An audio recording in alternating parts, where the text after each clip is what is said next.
神戸さん。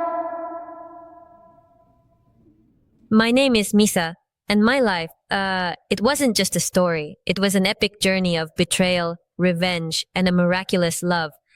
It all started with an innocent moment. I was just a child crying when a girl approached me, teasingly, and put a bracelet on my wrist. That was Rina. She called it a friendship bracelet, and from that moment, we were inseparable, best friends since childhood. We were practically together in everything, even working together at the same confectionery company as adults. It was there I met Tomoya, a new employee. We fell deeply in love, an incredible love story, or so I thought, that was supposed to lead to marriage. But the beautiful life I imagined quickly shattered. I was later diagnosed with stomach cancer and admitted to the hospital. I spent a very long time alone, without Tomoya ever visiting me once. Only Rina came to visit me, just like she always did. She asked if Tomoya hadn't visited me either, and I told her I hadn't heard anything from him since I was first admitted. Rina then told me that he'd opened his own company and was super busy, suggesting that was why he hadn't been able to come.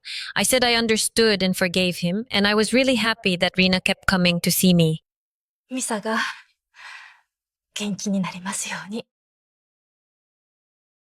I also learned that I was all alone, with only my grandmother, who had dementia and didn't even remember me as family. My own mother had also died from stomach cancer, which is why I was so afraid. I didn't want to die like my mom and suffer like I saw her do in her final days. I had just a month left to live. One day, I received permission to leave the hospital for a single day. I wanted to spend that day visiting Tomoya. I wanted to cook for him and check up on him, but I couldn't find a taxi and got extremely exhausted from standing, then collapsed in pain. I took a painkiller to get through the rest of the day. Suddenly, a taxi pulled up and the driver opened the door for me and let me in. He even seemed to know where I was going without me saying anything, but the strange thing was that I couldn't really see the driver's face, no matter how much I tried to focus. The driver told me I didn't need to tell him my destination, that he knew the best route. He asked me to look out the window, and as I did, the weather suddenly changed to winter and it started snowing, then instantly turned to autumn, then spring. I was completely confused about what was going on, but I felt strangely at peace. The taxi driver told me not to worry because I was going to meet someone who would fix everything soon. They stopped in front of the building where Tomoya's and my apartment was. I had fallen asleep, so the driver woke me up. When I tried to pay him, he told me I was his last passenger ever, and today was his last day as a taxi driver, so I didn't need to pay him. He asked me to open my hands and gave me lots of sweets. Perhaps that was the first sign that my father had saved me. I realized the driver was my dad. He used to be a taxi driver too, and had a habit of giving me sweets in the exact same way. And when I went up to the apartment, I heard water running inside, but also heard a woman's voice. I moved closer and heard the woman saying to Tomoya that there's only a little time left and they'd get the money and finally be free. I was shocked when I entered the room and saw Tomoya cheating on me with Rina, my only friend. What crushed me even more was when Rina told me that she and Tomoya grew closer after I got sick and was admitted to the hospital, that they were afraid I was going to die, and that's what brought them together. I started crying and told them they couldn't even wait another month because the doctors had told me I had just 1 month left to live. When I asked about the money they were talking about, Tomoya got furious and told me it was the life insurance money. He was just waiting for me to die so he could cash it. He then told me how forced he was to live with me, that I wasn't a good or attractive wife. I made his life difficult, I was stingy, and that my death would be a relief for both of them. お前と結婚したせいでろくでもない人生になったんだよ。お前のせいで俺の人生は失敗したんだよ。 I looked at Rina and said I couldn't believe she would do this to me. Rina turned cold and said I was ungrateful. She said she stayed by my side when everyone else hated me, when I had no friends, even though I was boring and had nothing special that would make anyone want to stay close to me, and that Tomoya didn't deserve someone like me, which is why he cheated on me. I told them I was going to inform the insurance company about what happened and make sure the money went to my grandmother instead of Tomoya. The moment I left the apartment, Tomoya ran after me, hit me, and knocked my bag out of my hand. Papers fell out, and we found out they were thank you letters I had written to Tomoya and Rina because I had planned to say goodbye to them before I died. In the letters, I wrote about how Tomoya was a good husband and how much I loved him, and how Rina was a loyal friend. But I never imagined the good husband wanted to strangle and kill me to steal my money, and the loyal friend would say goodbye with a sinister laugh and even push me off the building. バイバイ、ミサ。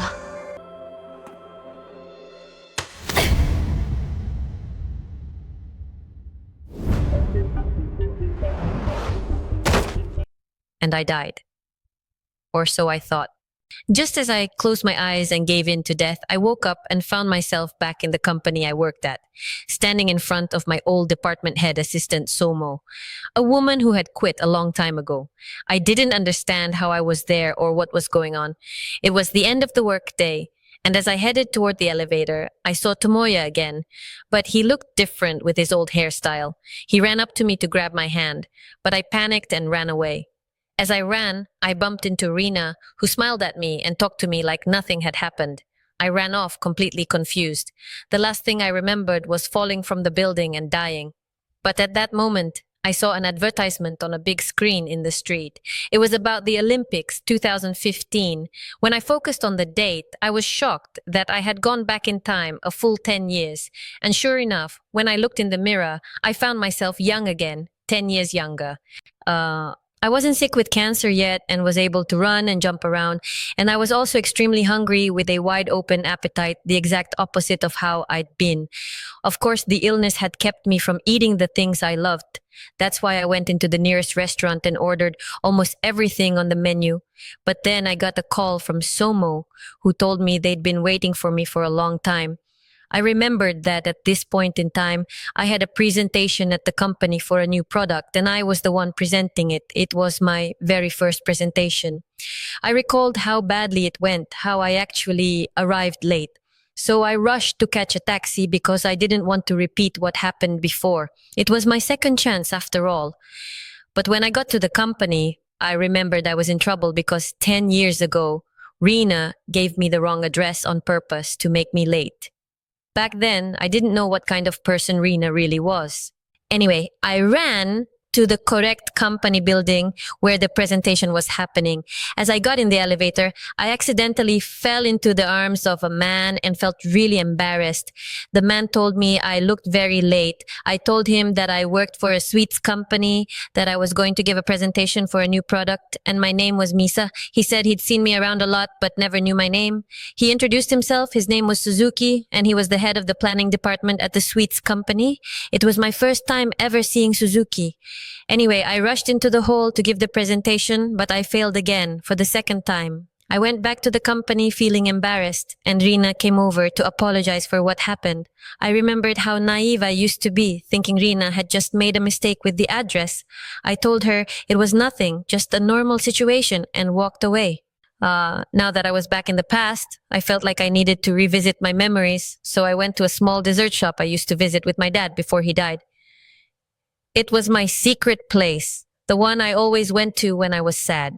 While thinking about memories with my dad, something clicked, and I realized who the taxi driver was, the one who drove me when I couldn't see his face. The driver was my dad. He used to be a taxi driver too, and he had a habit of giving me sweets in the exact same way that mysterious taxi driver did. I didn't really understand what was going on, but all I knew was that my father saved me from death, and this second chance I'd been given must mean something. I returned home very emotional and decided I was going to make the most of this second chance to improve my life. But then I got a message from Rina, reminding me of our upcoming date. We found out this was going to be Tomoya's and my first official date, and Rina was tagging along so she could meet Tomoya's friend. I decided to get ready and go on the date to see how things unfolded. And sure enough, the same things that happened 10 years ago started happening again. But this time, I had to pretend to love Rina and Tomoya. Yet I started to wonder how I had never noticed how Rina always mocked me, humiliated me in front of others, and loved showing herself as the better one. I had always just stayed quiet, but now I couldn't keep going with this nonsense. Tomoya was supposed to propose to me during this date, so I ran off and left. The next day at the company, I brought a notebook and started writing down the major events in my life that I must now change because I decided finally to take revenge on Tomoya and Rina. My mind was so occupied that I found myself standing in front of a boiling kettle, unaware of the danger. Right before it exploded, Suzuki showed up, hit the kettle away, and saved me, but his hand got burned by the boiling water. I grabbed his hand and ran to the sink to help him, apologizing that he got hurt because of me. He told me to pay more attention next time because if he hadn't seen me, something terrible could have happened. I was confused. How did Suzuki interfere and change something in the timeline? Everything should have been going the same as before, so the kettle should have exploded and burned my hand. But I didn't dwell on it for long because I was too focused on what just happened to Suzuki. On that same day, I was supposed to meet Tomoya at a fancy restaurant. We were planning to make our engagement official. I remembered how in the past I had been completely blinded, seeing Tomoya as my dream man, thinking every small gesture from him was a big deal, and being totally satisfied with the bare minimum. But this time I went to meet him, pretending I still loved him, repeating all my past behaviors, but this time it was to execute my revenge. Meanwhile, we learned more about Suzuki. He was actually my classmate back in university, and he knew me for many years and had always watched me from afar. He knew how sweet and kind I was, but he was an introvert, so I never noticed him. Suzuki couldn't believe it when he saw me again at the company as an employee. He had been watching me from a distance again, but I had always been focused on Tomoya. The next day, I ran into Suzuki outside the company and greeted him, but he didn't respond. He just turned and walked away. That was his usual behavior. Rina saw us and suddenly got annoyed. She walked over to me and asked how I knew someone as high-ranking as the head of the planning department, how I could casually greet him. I explained that he just helped me avoid burning my hand earlier, and I just wanted to thank him. Rina said Suzuki would never look at someone like me. After all, he's the grandson of the chairman and the son of the CEO, the legitimate heir of the company. But our conversation was cut short by our coworker Miku, who told us there was a lot of work to finish and it wasn't the time for useless talk. That same day, I was in the restroom when I heard a girl asking for help. She was stuck inside and couldn't get out. I was embarrassed but helped her anyway. We found out this girl was Miku.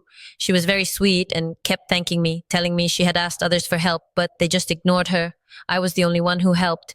She promised me that from now on, we're friends and she'll return the favor someday. After finishing work, I headed to my favorite dessert shop. There I found Suzuki sitting, eating sweets, and drinking tea. He came over and greeted me, and I told him I'd always been used to coming to this place. The woman working at the shop saw us talking and assumed we were friends. She moved Suzuki's order to my table and told us we were clearly close, then walked away. Suzuki politely asked if he could sit with me. Of course, I agreed. We sat and started talking, and we discovered how similar we were and how we worked. We both loved sitting alone, trying different kinds of desserts, analyzing their texture, flavor, and consistency to help us come up with new products for the company. At that moment, Suzuki told me that a dessert shop was releasing new limited edition items, but only for one day, and he invited me to come try them. I told him I was unfortunately busy. We found out that on that day, Rina had taken me with her because she wanted to buy a dress without telling me what the occasion was. Then one day, Rina called me and asked me to accompany her somewhere again, not telling me where we were going. I was shocked when I saw Rina wearing the dress we bought together and realized that Rina had brought me to our high school reunion. Rina deliberately didn't tell me about the event so that I wouldn't be prepared, and so I'd show up looking plain and less attractive than everyone else there. When I returned home, furious, I threw away all my photos with Rina and also all the clothes that Rina helped me buy, realizing that Rina always made me pick the worst outfits while pretending they looked great. After that, I decided to go with Suzuki to try the desserts. But I didn't tell him that I was coming. I went to the restaurant and reserved a table. When Suzuki arrived, he found me waiting, and I asked him to sit with me, telling him that I canceled everything else just so we could try the desserts together. When we got the menu, Suzuki suggested that we order every item and split each one so we could try them all. I liked the idea, and we did just that, trying all the desserts and enjoying them. After finishing, Suzuki asked me what I'd do next, and I told him I was going shopping because I threw out all my old clothes. They were no longer my style. Suzuki offered to go with me. While shopping, since I was trying to save money, I usually bought secondhand clothes, but as we walked around, Suzuki noticed that a particular dress caught my eye. It was very beautiful but also expensive, so I didn't buy it. Later, when it was time for us to part ways, Suzuki gave me a bracelet as a gift. I thanked him and told him that I was waiting for a friend. My friend turned out to be Miko, who greeted Suzuki and then asked him if he's my boyfriend. He said, "No, they're just friends," and then left. But before leaving, he told me that the dress I liked would really suit me and that I should consider buying it. I then went with Miko to the store with the dress, remembering what Suzuki and Tomoya had told me before. How Tomoya once called me stingy, unattractive, and said I made life harder for myself. I walked in and bought the dress, feeling satisfied. After that, I went with Miko to change my hairstyle into something new and bold, all in preparation for the reunion. On the day of the reunion, I got ready and headed to the venue without telling Rina. When Rina saw me there, she was shocked by my transformation. Our former classmates asked me why I came and began to prepare to mock me again, but I spoke up, asking them why they treated me so badly back in high school, what I had done to deserve the bullying, and how they made my life a living hell. They responded by saying that I had done a lot and started accusing me of treating Rina badly because Uto, the guy I used to like, was into her. In reality, Uto liked me too, but Riena, not wanting to see me happy or better than her, got close to Uto and spread rumors that I was mistreating her. Because of him, that's what led the girls to bully me. I then turned to Riena and asked if she really said all that. Rina became nervous, started crying, and said, "It's not the right time to bring up old issues, that we should all just enjoy the reunion." I broke down crying and told Rina that I no longer wanted to be her friend, then left the venue. It started raining and I walked without an umbrella until suddenly Suzuki showed up running toward me with an umbrella. He told me I'd catch a cold like that and escorted me home. The next day, Rina decided she wouldn't let what I did slide. When she started to sense something going on between Suzuki and me, she set her sights on stealing him. She waited for Suzuki outside the company, purposely dropped things in front of him, and pretended she hurt her leg to fall into his arms. But Suzuki, the absolute legend, didn't say a single word to her and just walked away. Later, when I returned to work, I received a call from Uto, the guy I used to like who caused me so many problems. He invited me to his restaurant as a form of apology. I accepted and met him during my lunch break. I learned that Uto had become a successful chef and owned a thriving restaurant. He apologized again for what happened and said he should have defended me as I was never mean to him. I said the past is the past and I'd moved on, but suddenly Rina showed up. She had followed me after overhearing my call and asked to join us. She apologized to both of us and said she crossed the line back then, claiming she only acted that way because she was scared I would stop being her friend if I started dating Uto. Of course, I knew she was lying, but I pretended to forgive her. However, when we returned to the office, I started noticing that Rina had a new target, Suzuki. Rina deliberately tried to get close to him in front of me. Meanwhile, I faced another challenge, helping Somo, the assistant of the department head. Our department head was corrupt and constantly pressured Somo, blaming her for mistakes until he forced her to resign. Unfortunately, her life spiraled after she left. I stepped in and helped her, telling her how the department head was setting her up and pointing out exactly which issues he'd use against her so she could avoid them. Thanks to my help, Somo managed to dodge a lot of trouble, and together we started to fight back. The two of us became very close friends, and Somo became a friend of Miko and me. One day I was at the company and saw Suzuki walking quickly in a suspicious way, so I followed him. I saw him going to meet Miko, and they both tried to avoid being seen. It became clear that they were in a secret relationship, especially when Miko hugged him. I got very upset because Miko was my friend and didn't tell me, and also because Suzuki was very nice to me, so I felt he was just playing around. From that day on, I stopped working with Suzuki and avoided him unless absolutely necessary. I also felt forced to stay close to Tomoya to get revenge on him too, even though I couldn't stand him. One day, while I was out with Tomoya, he suddenly told me he was coming to sleep over at my apartment. When I told him I was busy and it wouldn't work, he got angry and said he'd pretend he didn't hear that, then headed to my place anyway. But I pulled my hand from his and told him to stop being selfish. I already said I was busy and I left him. A few days later, the company organized a trip for everyone and I was forced to travel in the same car with Tomoya and Rina. During the trip, Rina kept trying to flirt with Suzuki, and Tomoya got jealous because he heard that Suzuki was getting close to me. Still, Suzuki felt uneasy that I was ignoring him. When we were alone, he went to me and asked why I was avoiding him. I got very angry and told him I was in a relationship with Tomoya and we were getting married soon and I wasn't planning to give him a chance to play with my emotions. I told him I saw him with Miko and that his actions didn't match someone in a relationship. Suzuki laughed a lot and told me that Miko was actually his little sister. He'd been hiding that from everyone so no one would approach her and try to use connections through her. I apologized deeply and said I was extremely embarrassed. He told me he didn't care about that. He just didn't want me to keep seeing him as a bad guy. Then we went to sit together and eat grapes and laugh about everything that just happened. But Rina saw us and got jealous and frustrated that all her efforts were failing. On the way back from the trip, she asked Suzuki to ride with her because she had something important to talk about. Suzuki let her in, but Rina had nothing to say. She just wanted everyone at work to think she was close to him and upset me. Suzuki knew what she was doing and told her that people who hurt others without feeling remorse will have it all come back to them in the end. He added that she's a horrible person and that no one would ever want her as a lover because frankly, she's unbearable. Rina told him to stop the car and got out, then joined Tomoya's car. But Rina still didn't want to leave without hurting me somehow, so she went up to Suzuki, leaned toward his head, and insulted him. But because it's dark, everyone thought she kissed him. Later, she rode with Tomoya again, and they remained silent the entire ride. That night, Rina asked me to sleep over because she wanted to talk. I agreed. When we got home and changed clothes, Rina noticed that the photos of her with me were gone. I said I was just rearranging the decor. Then I asked what Rina wanted to talk about. Rina said she once saw me walking in the rain under Suzuki's umbrella and felt like something was going on between us.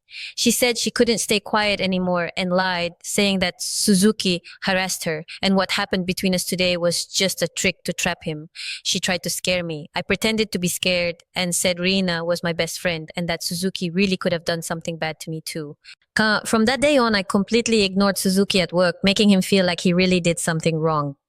One day, he tried to talk to me and ran after me. I pulled him into hiding because Rina was watching, and if she saw us together, my plan wouldn't work. My plan to make Rina think I stayed away from Suzuki. I sat down with him and said I didn't want Rina to see us together. Suzuki told her he'd do whatever I wanted, but before he left, he needed to defend himself. He told her he never touched Rina. She was the one who got too close and insulted him.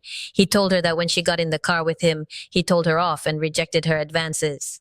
The next day, I called Rina and arranged to meet. When we met, Tomoya joined us. I brought them together to hang out before the wedding. Throughout the outing, I acted like I deeply loved Tomoya, caring for him like he's my child. At the end, we went to a quiet place, and I started talking to Tomoya about his finances and his investments. He told me he's investing in cryptocurrency and has made 10 million yen from it. And I pretended to be impressed by this wealth, of course, to lure Rina with the money. And just as I hoped, when I left to go to the bathroom, I came back to find Rina playing with Tomoya's hair, proof that my plan worked and that Rina was now trying to steal him again. One day, Rina asked to meet Tomoya alone without me and told him she's worried about her friend, but he needs to know something to help her. She told him she heard rumors about me being involved with the planning department head, Suzuki. She said she's afraid for me because my mother once abandoned her and her father to run off with another man, something I told no one except Rina. Rina kept provoking him, saying it's only natural I would fall for someone like Suzuki. Rich, handsome, powerful, jealousy ate him up. He drank heavily, then went to me, who just finished work and offered to drive me home. But he couldn't wait, and midway through the trip, he asked me about my relationship with Suzuki. I didn't answer and wanted to leave, but he grabbed my hand forcefully to make me talk. When I got scared, Tomoya told me I shouldn't be afraid. It's just how my family is. Just like my mom ran away with another man, I'll run away with Suzuki too. I was shocked because I never expected Rina to tell him that. When I walked away upset, Tomoya followed her and slapped me. I went home crying, and when I got there, I felt intense pain in my stomach. It's the beginning signs of the cancer I'm about to have. The next day at work, Rina acted normal with me, as if nothing happened. After work, Tomoya asked to speak to me and apologized, saying he was drunk and couldn't control himself. He gave me a contract for a very expensive and nice apartment, saying it will be our home after marriage.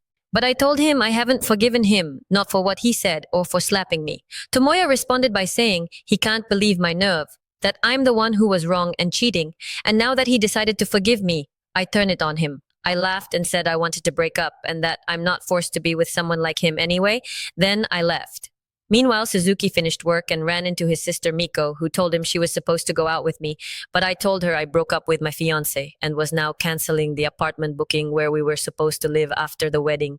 Suddenly, Suzuki panicked and rushed to my apartment because at that moment I was standing in front of the apartment at the exact spot where I died before. Due to the overlap of memories, I felt like everything was repeating again. I was actually about to fall from the building and die. But this time, Suzuki caught me and hugged me while I was crying. He told me that he won't let me die again. We learned that Suzuki wasn't just my classmate at university. The situation was much deeper. He had been watching over me and caring about me, and he even knew my father because there was a time her father came to the university looking for me and couldn't find me, and it was Suzuki who helped him. We found out that Suzuki was deeply affected by my death in her previous life. Anyway, both Suzuki and I needed a shower to calm down from everything that happened. We went into the apartment I was about to cancel, and I went in to take a shower. Suzuki followed after, but I was confused and asked him how he always happens to be there whenever I needed help. Suzuki told me he's not stalking me, but that he's known me for a long time. He told me we were classmates in university, but I never paid attention to him. And when he saw me again at the company, he couldn't believe it because he pretty much has no friends and I'm the only one he knew from back in the day. I was shocked and didn't know what to say. Meanwhile, Tomoya was drinking and called Rina, telling her I broke up with him, and he kept crying. That became Rina's opportunity. So she tried to comfort him and told him she's there for him. Then there was an event at the company to distribute candy boxes to important people in the investment field. It's basically a promotional campaign. But I remembered well that this event was the reason Miko was shamefully fired from the company because the corrupt department head messed up and blamed it on her. He gave a box of candy containing peanuts to an investor even though he knew the investor was allergic. I decided not to let history repeat itself and went to get rid of those types of candies. But I found Suzuki had already removed them and put them in storage. I didn't understand how he knew, but that didn't solve everything because the department head stupidly found those candies in storage and decided to bring them out himself. On his way, he bumped into that same investor and handed him the candy. When the investor told him he's allergic to peanuts, the department head said he'd get him a sheet with the ingredients list, and he called Rina to bring it. Rina just grabbed any paper she found and gave it to the investor to be done with it. After the event, Rihanna took advantage of the situation and went to Tomoya, crying to him and saying she's lonely, and threw in some emotional manipulation. Tomoya, being weak, fell for it. She convinced him that if they cheat on me just once, it doesn't count as betrayal, and he, like a fool, believed her and did everything she wanted. I was actually standing and watching all this, and even though I was happy the plan worked, I still cried because I was being betrayed for the second time. But Suzuki stepped in and told me to look away so I didn't get more upset. The next day at work, Riina went to greet me shamelessly. When Tomoya entered, she asked him how he slept and if he slept well. I just walked away from that whole disgusting scene, but the peanut issue still happened again. This time, the department head isn't the only one at fault because Rina also made a mistake and gave the investor a random paper without checking. They found out the investor was in the hospital in critical condition and the culprit has to come forward and take responsibility. The department head didn't confess, nor did he blame Rina because he's obsessed with her and would do anything to protect her, so he tried to blame Miko again since it was her job to distribute the ingredient papers. When I decided to step in and expose the department head, Suzuki stopped me and said he'd investigate it himself. It's clear he has a plan. Meanwhile, betrayal has become normal for Tomoya. He even tells Rina that even if he marries me, Rina will always be his lover and their relationship will continue. Suzuki went with the department head and Miko to the investor and his wife to reveal the real culprit.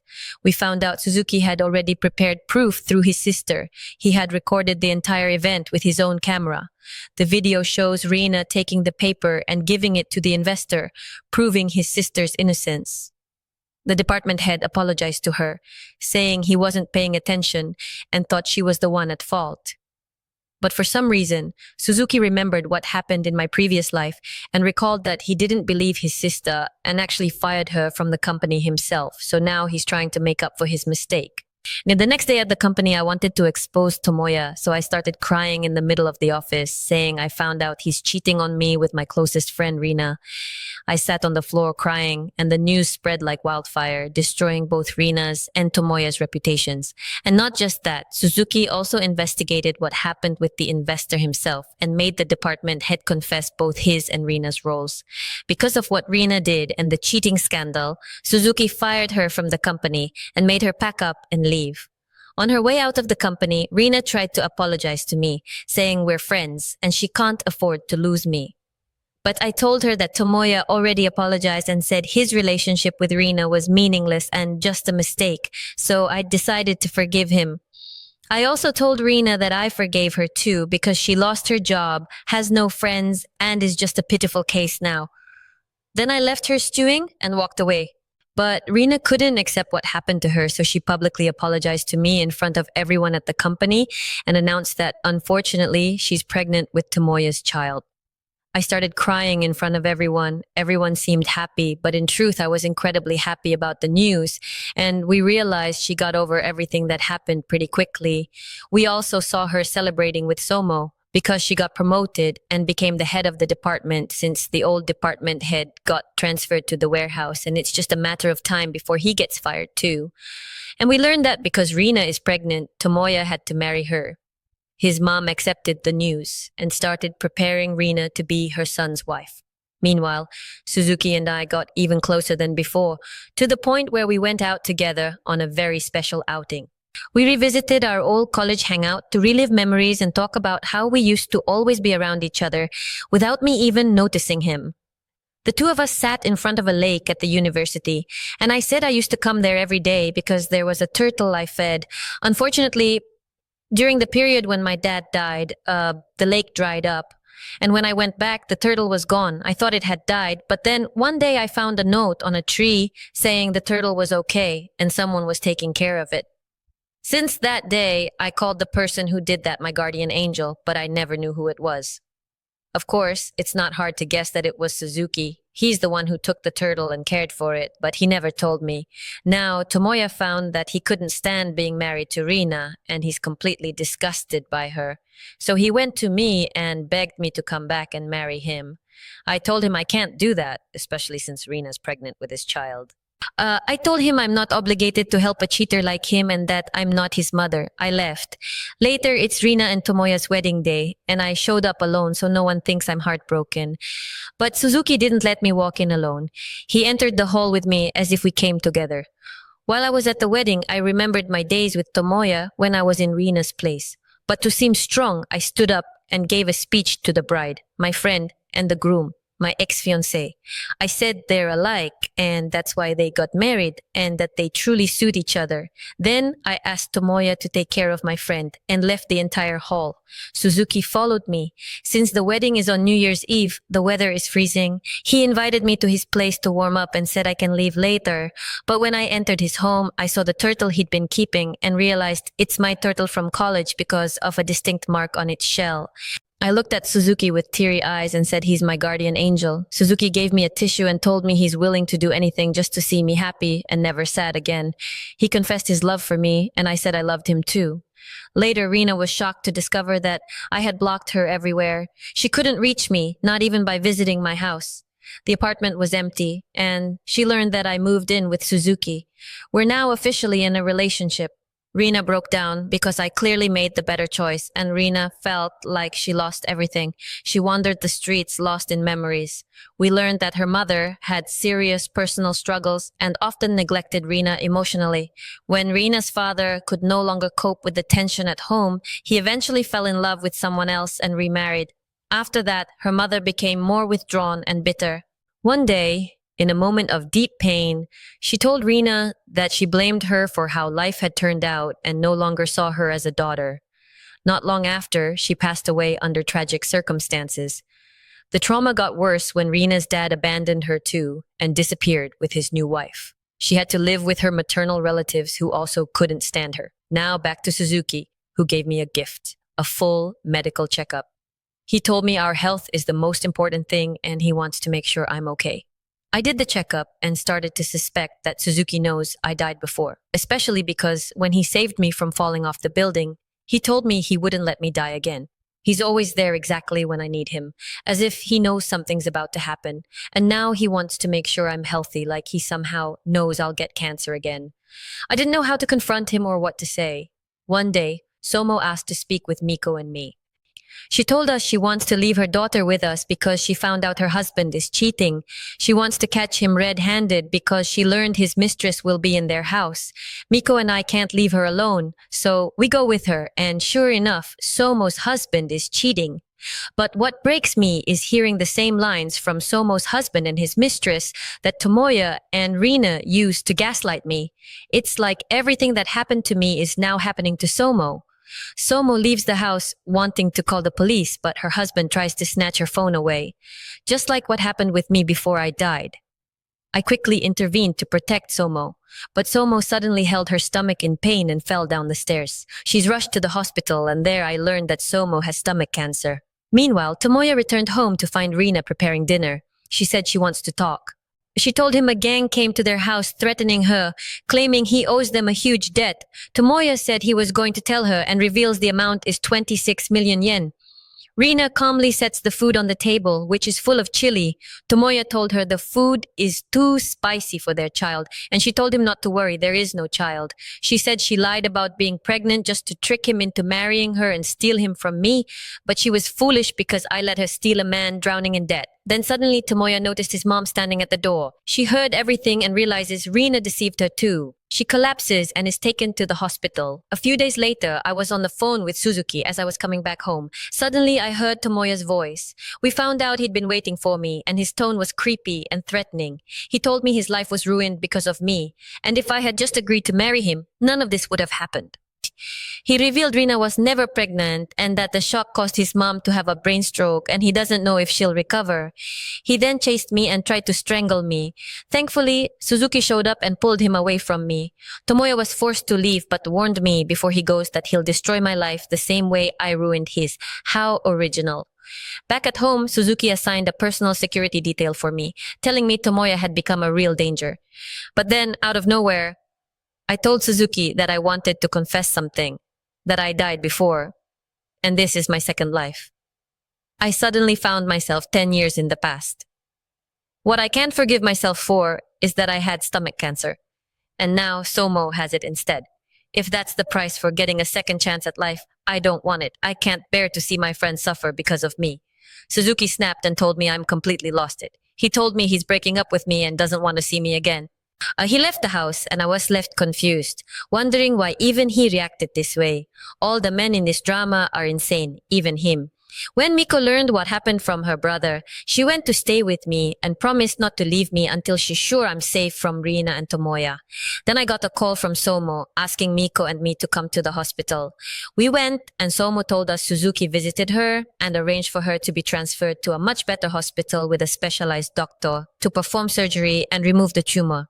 Somo now has a much better chance than I did because she caught the cancer early, so she can have the surgery and fully recover. I started crying, saying I'm happy Somo is okay, though no one understands why I'm crying like that. After we're done with Somo, Uto calls and tells us we need to come quickly. When we arrived, he told us that Suzuki came to him earlier looking worried and gave him an envelope. He asked him to keep an eye on me, and if anything happened to him, like if he died, he should give me the envelope. I asked what's in the envelope, and Uto said he opened it. Inside were documents transferring ownership of the house and a bank account with 150 million yen as if Suzuki was securing my future in case he died. We tried to call him, but he doesn't answer. At the same time, Tomoya calls and tells him they need to meet to find a solution. Tomoya grabs a knife before heading out, and when Rina sees him, he tells her it's for self-defense. Meanwhile, Miko and I go to Suzuki's house and search his laptop for any clues to where he might be. We found out he traveled to the place where I grew up and rented a car to get there. As I go through his laptop, I discovered he had planned everything that happened in my life. My wedding, the dates I went on with Tomoya, my work problems, everything I tried to change. He already knew it all. He helped me too. But what terrifies me the most is that he had marked a specific date, that date being the day of his death. and it turns out that day is today. So Suzuki is actually on his way to die.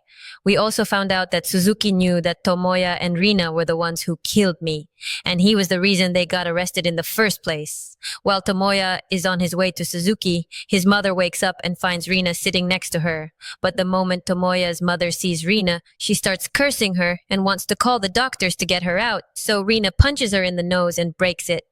Meanwhile, Suzuki travels to the town where I grew up to visit my father's grave and reassure him that he's going to take care of his daughter. When Tomoya finally arrives, Suzuki picks him up and they get in the car together.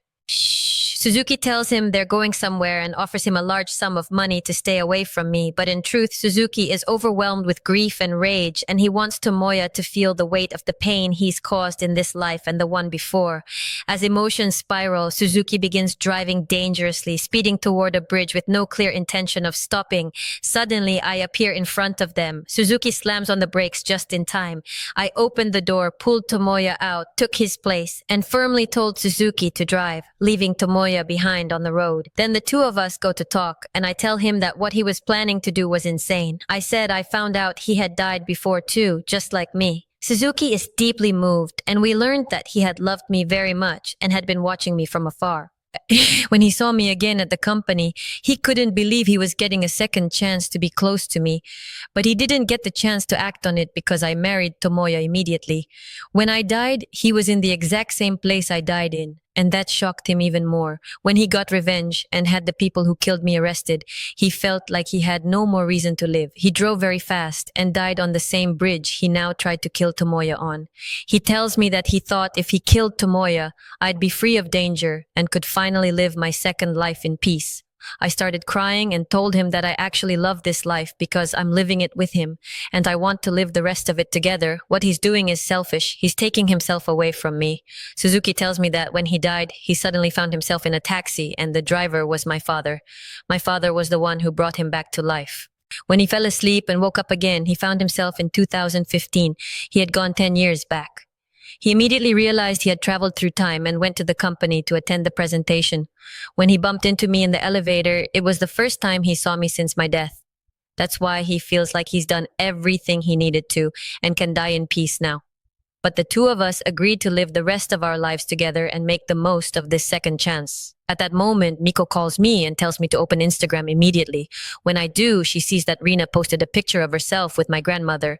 Rina had kidnapped her from the nursing home and wants to leave her out in the snow to die, just to hurt me. Suzuki and I rush to the nursing home and search everywhere for my grandmother. We have to split up. I eventually find Rina and chase her. We start fighting. Meanwhile, Suzuki finds my grandmother and hands her over to the nursing home staff. Then he rushes to catch up with me. When Rina realizes she can't finish me off, she runs away. Tomoya, on the other hand, walks to a supermarket and buys a charger.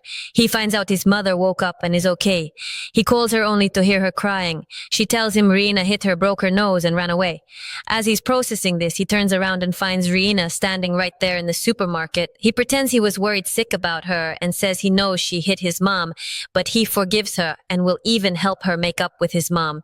But in reality, he plans to kill her because her life insurance is worth 100 million yen, and he's the beneficiary since he's her husband. The next day, Rina calls him and tells him to come to the hospital immediately. His mother's condition has worsened. Tomoya jumps in his car and speeds toward the hospital. Suddenly, his phone rings and it's Rina. He answers and she starts laughing and tells him he's terrible at hiding his emotions. She says she knows he was planning to kill her for the insurance money. And because of that, the trap he was digging for her, he fell into it himself. She tells him she cut the car's brakes, so he's not going to make it to the hospital. He's going to crash and die. When Tomoya tries the brakes, he finds out they don't work. The speed he's going at guarantees he's dead. In his final moments, Tomoya calls me. He apologizes for everything he did to me and says he just couldn't handle losing me to another man. He thanks me for all the good things I did for him and expresses his regret. Suddenly, I hear a loud crash. Tomoya crashes into a wall and dies. Thankfully, Rina then disappears. A few days later, she shows up to meet Suzuki and tells him to come with her immediately without turning her into the police if he truly wants me back alive. She had kidnapped me too. Rina had gone to the former department head, the one Suzuki demoted to the warehouse, and told him if he helped her get revenge on Suzuki, she would marry him. Since he was obsessed and a fool, he agreed. He bought a stun gun and helped her kidnap me. When Suzuki goes with Riena, he tries to choke her to get her to tell him where I am, but she has a knife and stabs him, telling him he missed his chance. She then leaves in a car with the department head to go deal with me. When I woke up, I found myself in an amusement park strapped into a Ferris wheel ride. Riena is in the seat across from me, and her hand is covered in blood. I am terrified. Riena starts crying and tells me that they always did everything together and that she doesn't want to be alone. That's why she has to die, and I have to die with her. At that moment, Suzuki, bleeding heavily, forces himself to follow them to the amusement park. He knocks out the department head and tries to activate the ride to reach me, but I don't wait. I start resisting Riena, who tries to stab me. Suddenly, the door of the Ferris wheel opens. Riena starts crying again and tells me that everything that happened was her fault, that she, Riena, was the villain, not the victim. Then she throws herself off from a great height and dies the same way I died in my previous life. When I get off the ride, I find Suzuki waiting for me, his clothes covered in blood. As soon as he sees I'm okay, he collapses unconscious. I call for help and he's taken to the hospital. His condition is extremely critical, and the doctor says he may not wake up, but it's not his time to die, and miraculously, he recovers. Years pass, and Suzuki and I stay together. This time, our life is much better than before. I quit the company and bought the restaurant my father and I used to love going to. It had shut down. I pour all my effort into running it. I also take my grandmother out of the nursing home to live with me and help manage the restaurant. Then the day I originally died comes around, and I want to celebrate it with Suzuki. As we're driving to the celebration spot, a taxi passes by us. I am shocked when I see the passenger. It's my father. Suzuki sees him too. There are many things we still don't understand, but we continue on our way. We arrive at our destination, and Suzuki is about to propose with a ring he prepared. But I can't wait. I ask him to marry me instead. He's stunned by my boldness, but says yes, and puts the ring on my finger. And that's it. The series ends. This second chance with him is truly a gift. I am living my life to the fullest now.